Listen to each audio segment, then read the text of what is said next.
Now let us talk about this instruction set architecture's influence on the pipeline uh, architecture, pipeline hardwares, and the implementations of the pipeline hardware. In a nutshell, pipelining is a very complex idea, like on the implementation scale. It is simple so far. We have kept it simple so far in our discussion. Just to assume that it is an ideal pipeline and we can overlap all subsequent instruction on top of one another with one cycle apart, and these stages are overlapped nicely. But soon we'll see there are several pitfalls and challenges to even achieve that in a very simplest case, right? So first target should be this type of instruction set for the pipeline is ideal that if something is very simple. Uh, for example, equal length of instructions that definitely helps in the pipelining implementation.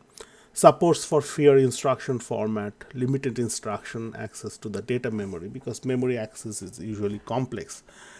Even in our purpose, for our purpose in our class, we kind of simplified the memory access model as one clock cycle operations and just to get the gist and idea how whole system works. But in real life, memory itself is a complex devices and its controls are far more complex than what we are dealing with in this class. So that's why the reason is we need to limit the instruction to access data memory as much as possible. And also operands must be aligned with the memory. If you recall the memory alignment issues in the MIPS processor in CS147, and I'm pretty sure for other equivalent processor, alignment is a very common topic to be discussed, and I hope you came across to that memory alignment topic if you studied other processors as well. So one thing definitely helps to keep the pipeline circuit simple and implementation simple is that memory alignment, memory aligned access for different uh, sizes of data like word, half word, byte, double word, stuff like that. So in a sense, you can kind of see that these attributes or these characteristics are well suited for RISC type of machine, reduced instruction set computing system. That type of machines actually host instruction which follows or instruction that follows these kind of characteristics, like they are equivalent, there are only fewer instruction formats, there are limited number of instruction to access memory, etc., etc. So does it mean that CISC cannot have a pipeline? No, it's not true. Like CISC also can have pipeline, but implementation would be much more complex than RISC.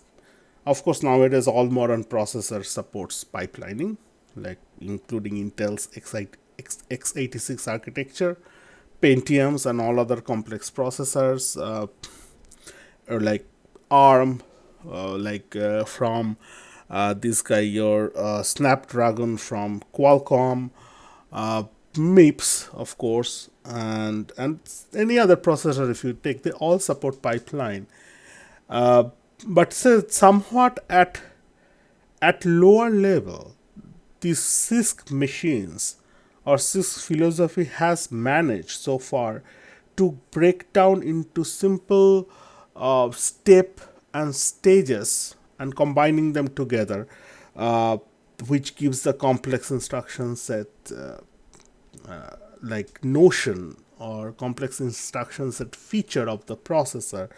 But at the internal level, I believe they all kind of follow RISC principle to keep their pipelining circuit simple. Okay, because the complex we make instruction set architecture, complex we make different instruction formats like variable length instruction format, non-aligned memory access, etc., etc. As we want to support them, pipelining become hard and hard and hard. Okay, so though Intel and other CISC house does not kind of admit that they actually internally they do some kind of risk architecture there, but I feel they are there. Like it is CISC in top level, like Outlook, you can say it's a by Outlook it is CISC because it is supporting all the complex instruction. But when this instruction goes inside processor as an execution, I believe they break it down into simpler micro instructions, if I can loosely use that term, uh, and then those micro instructions are pipelined basically. That would be my speculation, by the way. One reason, because no one actually opens up what's inside, right? Inside the processor. Those are all business houses. They do not share their secret sauce, secret recipe for making high performance processor, right? So these are all from my experience and my speculation. That's what I can say. This is what's going on for the CISC with the pipelining design. So but for us it's kind of simple. Like, we will like to understand the whole thing from a risk perspective, and possibly with the example processor that we are making in the class as a project 2 and project 3.